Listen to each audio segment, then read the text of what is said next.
Les plaintes et les pleurs des populations de Yabassi concernant un litige foncier sur leur propriété sont parvenues aux oreilles du chef de l'État, M. Paul Biya.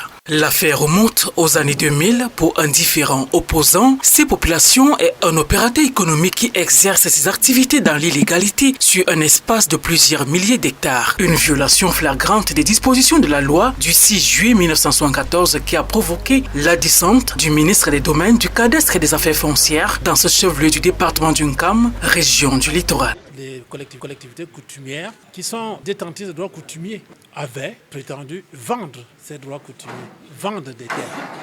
La loi ne reconnaît pas ces ventes-là. Le promoteur s'est également engagé avec différents accords à considérer qu'il serait propriétaire de ces terrains.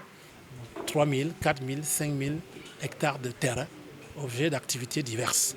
Après une séance d'audience restreinte avec les parties prenantes, le membre du gouvernement s'aperçoit que l'exploitant n'est détenteur d'aucun titre juridique et précise qu'il n'y a de vente que dans le respect de la loi. Et après avoir écouté les uns et les autres, il est un occupant de fait, un exploitant de fait, sans titre juridique.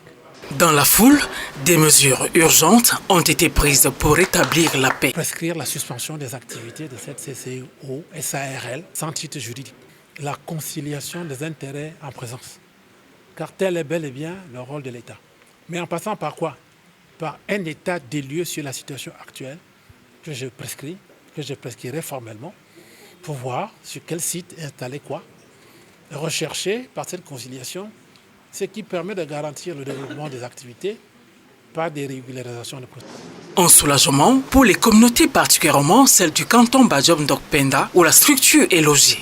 Les populations de Badjoum-Ndokpenda veulent vivre dans leur espace en coopération ou en partenariat avec l'opérateur, mais que ce soit des occupations qui permettent à ce que chacun puisse tirer son compte. Nous demandions si le ministre, que pouvait-il en être, parce que la situation n'était plus facilement maîtrisable. Aussi, nous sommes suffisamment et largement reconnaissants à monsieur le ministre. Quant à l'opérateur économique, il n'a souhaité s'exprimer. Le membre du gouvernement a convoqué une rencontre ad hoc avant le 5 février prochain. Ceci après identification des éléments juridiques selon la réglementation en vigueur.